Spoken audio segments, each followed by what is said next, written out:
Fala galera, tudo bem com vocês? Hoje eu vim trocar uma ideia sobre as reações alérgicas e os nossos objetivos iniciais serão de identificar essa reação em si e também de determinar como ocorre a sensibilização e a provocação do mastócito, que é a principal célula envolvida nesse mecanismo de resistência. A primeira coisa que a gente precisa ter com muita clareza é que uma alergia nada mais é do que uma reação exacerbada e indesejada a uma substância inócua. Ou seja, uma substância que não deveria promover nenhum tipo de mecanismo de resistência. A gente começa a disparar esse processo com a sensibilização do mastócito. E esse processo de sensibilização está diretamente relacionado com uma via de resistência que é iniciada originalmente com uma célula apresentadora de antígeno. Essa célula apresentadora de antígeno, ao identificar esse alérgeno, ela processa esse alérgeno e apresenta esse antígeno para um linfócito T inativo. É assim que a gente dispara o início dessa via. As células apresentadoras de antígenos podem ser macrófagos, podem ser células dendríticas e, como a gente vai ver um pouco mais à frente, pode ser o próprio linfócito B. Ao ser apresentado a esse alérgeno, o linfócito B inativo se diferencia numa forma de linfócito chamada de linfócito T helper. Existem muitos subtipos de linfócitos T helper. No caso da resposta alérgica, quem está envolvido diretamente com esse processo é o TH2. Inicialmente, o linfócito TH2 ele prolifera e se diferencia formando T de memória, TH2 de memória. Só que, ao mesmo tempo, ele começa a produzir mediadores químicos que promovem a ativação de outro conjunto de células. Especialmente, a gente determina a produção da interleucina 4 e da interleucina 13. Esses dois mediadores do processo vão ativar o linfócito B. Uma questão importante, vou definir um pequeno parênteses. O linfócito B é uma célula que atua nos mecanismos de resistência específica do nosso corpo e ele apresenta receptores localizados na superfície da membrana. São os BC receptors, ou receptores de células B. Esses receptores de célula B, na verdade, só têm esse nome porque eles estão ancorados na superfície da membrana. Porque, no fundo, eles são anticorpos da classe IgM. Um anticorpo ele se distribui em 5 classes diferentes. A classe IgM representa o receptor constituinte da membrana do meu linfócito B. Com um detalhe, assim que esse linfócito B é exposto à interleucina 4 e à interleucina 13, ele promove uma mudança de classe na composição desse anticorpo. O que era um anticorpo da classe IgM, um BC receptor, passa a ser um anticorpo da classe IgE. Esse linfócito B, que se diferenciou e que agora apresenta uma classe de anticorpos IgE, se diferencia em um plasmócito, uma célula especializada em produzir e secretar anticorpos. É nesse momento que a gente aumenta muito a titulação, a quantidade de anticorpos da classe IgE no plasma. E são esses anticorpos que vão se ancorar na superfície do mastócito, promovendo o que nós chamamos de sensibilização. Então, um mastócito sensibilizado é um mastócito que apresenta anticorpos da classe IgE localizados na superfície da membrana. Lembrando que o domínio específico de interação ao alérgeno, ele se mantém. O que a gente tem é uma mudança no domínio constante da cadeia pesada desse anticorpo. Então, esse anticorpo da classe IgE, que está revestindo a superfície do mastócito, ele é um anticorpo que reage especificamente ao alérgeno que disparou a nossa resposta inicial. Esse é o mecanismo básico de sensibilização do mastócito. Uma outra via de sensibilização acontece quando o alérgeno interage diretamente com o linfócito B. Exatamente porque o linfócito B apresenta os receptores de célula B ou anticorpos da classe IgM na superfície do mastócito. Na superfície da sua membrana, perdão. Ao ser sensibilizado por esse alérgeno, imediatamente ele apresenta esse antígeno para um linfócito B inativo. E aí a gente segue para o mesmo processo. O linfócito T inativo se diferencia no T helper, especificamente a variação TH2. A gente tem uma expansão clonal com formação de células de memória. temos a produção da interleucina 4 e da interleucina 13, que promovem a mudança de classe num anticorpo que está localizado na membrana do meu linfócito B. Eu passo a expressar o anticorpo da classe IgE, esse linfócito B se diferencia em um plasmócito, o plasmócito secreta anticorpos da classe IgE, esses anticorpos da classe IgE então sensibilizam o meu mastócito. O mastócito sensibilizado, não esqueça, é aquele que apresenta anticorpos da classe IgE na superfície da sua membrana e esses anticorpos são reativos contra um alérgeno em especial. Então existem duas rotas de sensibilização. Uma delas que é iniciada por uma célula apresentadora de antígeno, um macrófago ou a minha célula dendrítica, e a outra via de sensibilização do mastócito é disparado exatamente pelo próprio linfócito B, que também atua como uma célula apresentadora de antígeno. Logo depois dessa fase de sensibilização, vem a fase de provocação. E a gente segmenta essa fase de provocação em dois momentos, uma resposta dita imediata e uma resposta tardia. Na resposta imediata, o alérgeno ele interage com o meu mastócito, que estava previamente sensibilizado. Repare que o sítio de ligação ao alérgeno não se modificou. A questão toda é que o mastócito ele representa uma célula granular. Existem muitos grânulos de secreção localizados no meio citoplasmático. Dentro dessas vesículas, nesses grânulos de secreção, a gente acaba tendo mensageiros químicos que disparam a resposta alérgica. Então, quando o alérgeno interage com o mastócito, a gente tem uma degranulação. A gente libera os mediadores da alergia. E aí você tem uma grande classe de moléculas. Você tem diferentes enzimas que atuam basicamente remodelando a matriz do tecido. Você tem mediadores tóxicos com destaque para a histamina e para a heparina.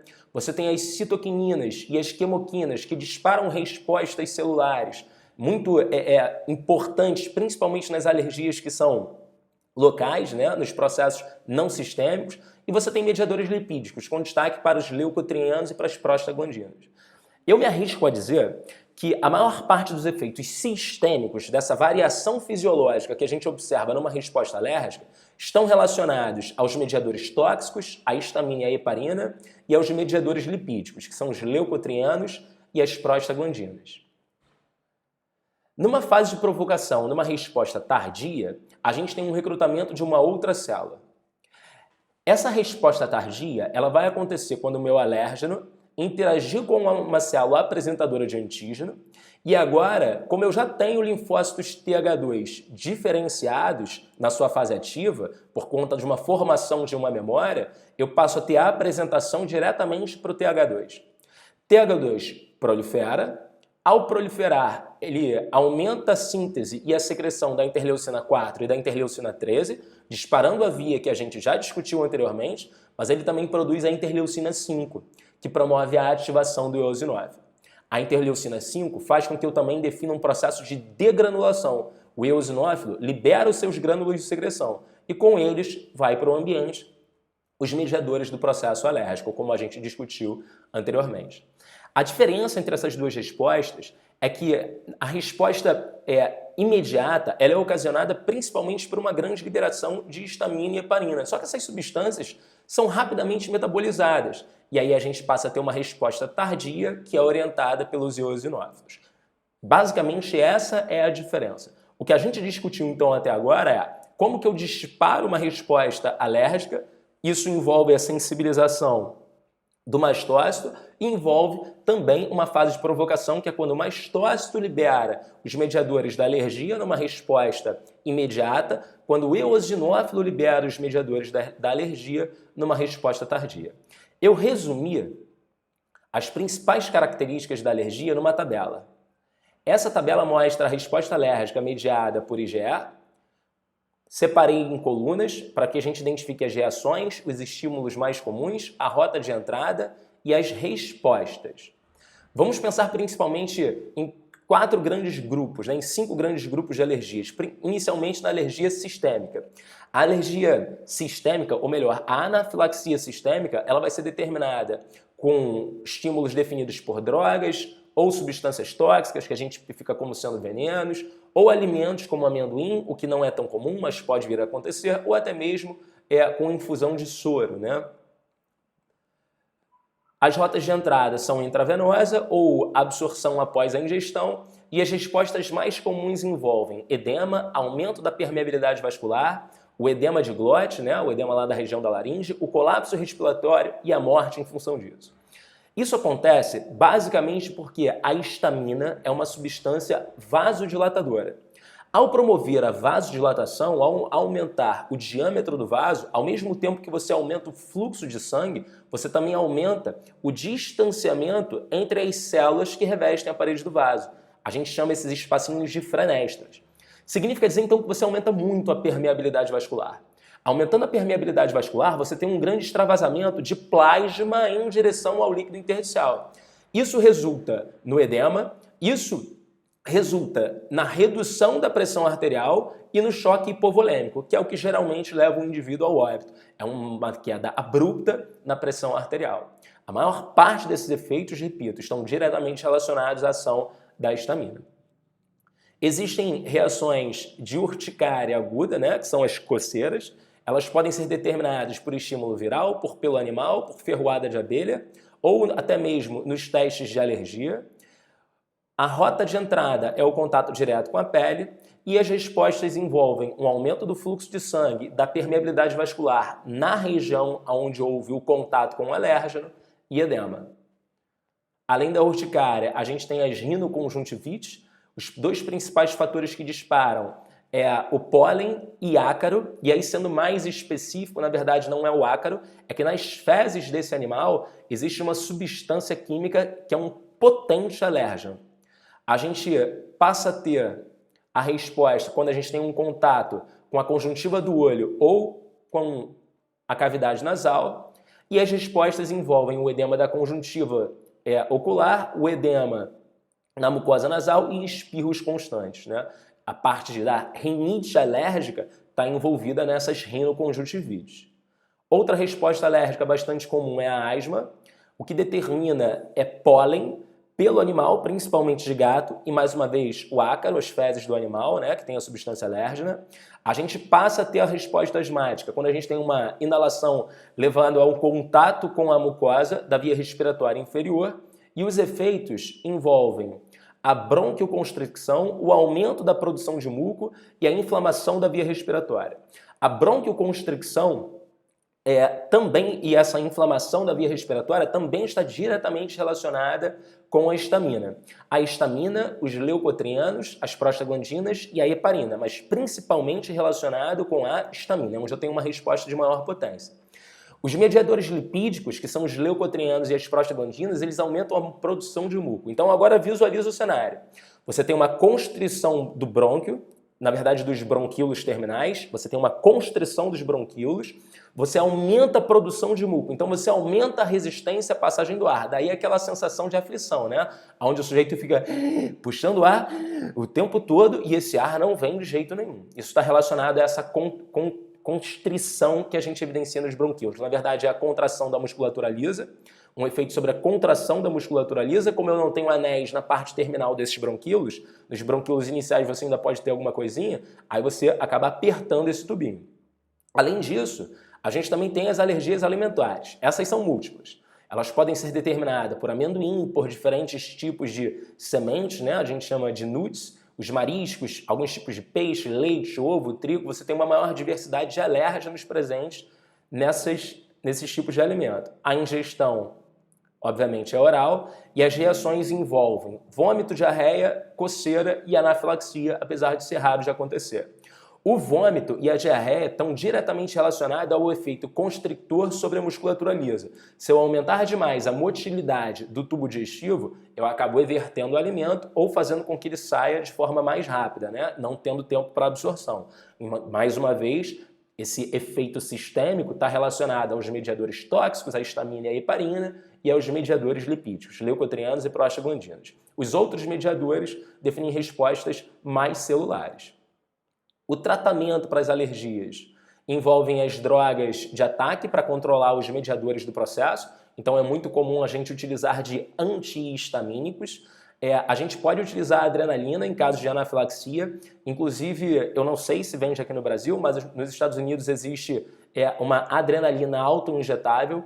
As pessoas que já apresentam um histórico de choques em função de alergias extremas, eles andam com isso na bolsa, né? Caso eles tenham uma ferroada de abelha ou então de algum outro alérgeno que entra em contato com ele, ele aplica aquilo para salvar a sua vida.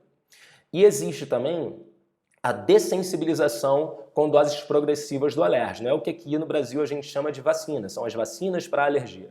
Como é que funciona esse processo? A gente adiciona, a gente faz um teste para identificar qual é a substância alérgena e aí depois de identificá-las, a gente vai fazendo doses progressivamente maiores desse alérgeno. O que acontece? À medida que você vai adicionando doses progressivamente mais altas de um alérgeno, ao invés da gente ter a comutação de classe de IgM para IgE, a gente tem uma comutação de classe de IgM para IgG. E aí, se você não produzir os anticorpos da classe IgE, você não sensibiliza o mastócito. E se você não sensibiliza o mastócito, você não dispara a resposta alérgica. Então, basicamente, a dessensibilização envolve a adição do alérgeno em concentrações crescentes e progressivas. Eu espero que essa aula tenha sido muito boa e que vocês consigam fazer um bom proveito delas. Um beijo, queridos. Até a próxima!